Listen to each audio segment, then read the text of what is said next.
Hi everybody, my name is Josh with LoneStar Adhesive, and tonight we're going to talk about how to adhere the adhesive to the back of what we're lasering out. So first off, if you have the means to buy a heat press, or you already have a heat press, a t-shirt press, it would really make things very simple, and it's almost foolproof, and it kind of speeds up the process.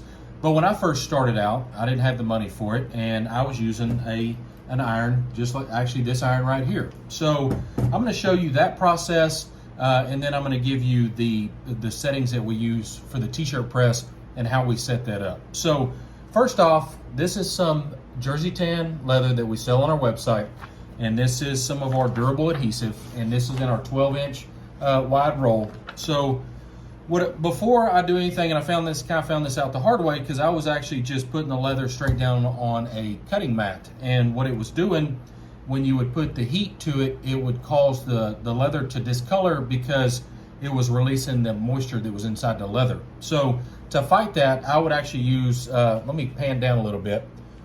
So to fight that, I actually used an old towel, and this is one that came out of the kitchen, and so this helps to soak the moisture up from the leather. So what you want to do is you want to lay your leather, the side that you're going to be engraving, you want to lay it face down. You want to lay your adhesive on top of it, and you want to make sure, I know from experience, I've done it a couple times, I just did it the other day.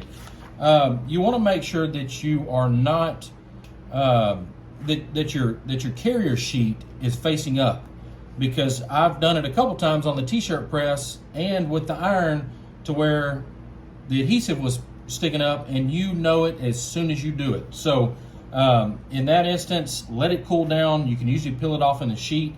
That's the best way to do that. So with this, you want to lay your adhesive and just match it up on your corners however best you can, and you want to get your iron. You got the iron right here. So the iron is set to the hottest setting. And what I do from here is I'll just go in one single motion, similar to ironing a pair of pants, a shirt, something like that. And I'll just go from one corner to the other along the top. And I'll just work it across at about a pace like this, all the way to the end. And then what I'll do from there, so I try to eliminate wrinkles, I'll go from the middle down, and then I'll work out to each edge, and that kind of helps eliminate wrinkles in the material. So work it down, and then I'll work it to each edge, and just work that down from there. So after I get done with that, what you can do, sometimes if you want to, you can go over it a little bit more. If you maybe think you went too fast, what I usually do is I'll pick up the sheet and I'll curl it like that, and right there you can't see any ripples or anything in the paper, so it looks like we got a good heat covering on there, and this thing is just about ready to laser. So now it's still warm. What I usually do is I'll take it, I'll set it flat on a surface, and then I'll put something like a piece of MDF or something on there, and when it cools down, it helps keep it flat, so you don't have it raised up in the middle, so you don't have to use as many magnets. And especially my laser, mine is aluminum bed, so I can't use magnets, so I need mine really flat, so my laser isn't acting funny on some of the engraving. So with the process with the t-shirt press, what you want to do is you want to do the same orientation. You want to lay your material down flat, your engraved side down flat first, and then you want to lay your adhesive on top of it. And then what you want to do, you want to do it for 220 degrees for 12 seconds.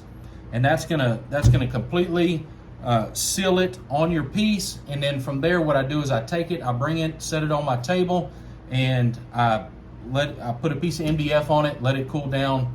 It's flat, it's ready to go. We've recently found out that Durra-Bull adhesive works great on Duets by Gemini, which is it's an acrylic made by JDS, or JDS sells it, and that's actually the hat I'm wearing right now. It's a dark walnut to white acrylic, and I don't think anybody's tested on a single heat platen, but it works extremely well on a dual platen. So that's another option there.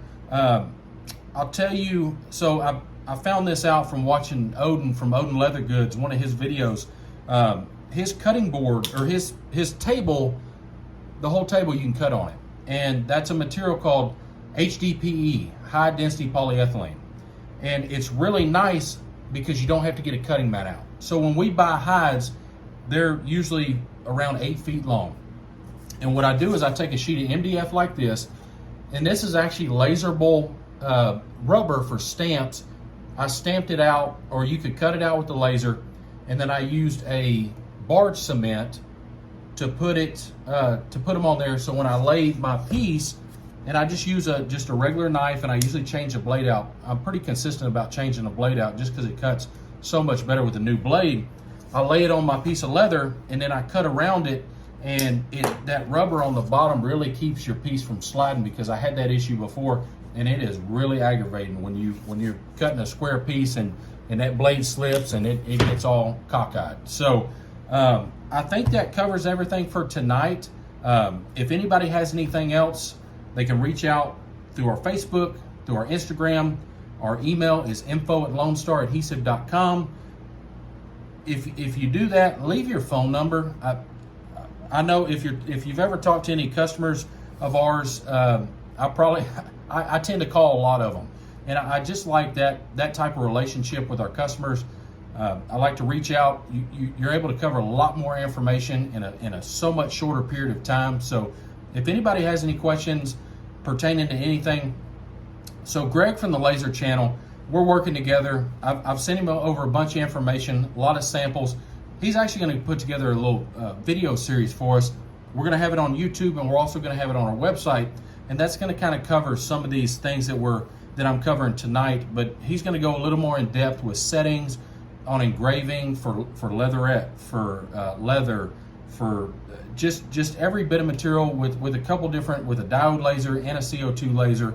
So it's going to kind of be able to help dial people in. So, but like I said before, if anybody has any questions, please reach out. I'm more than happy to help anybody. And I think that's it. Y'all have a good evening.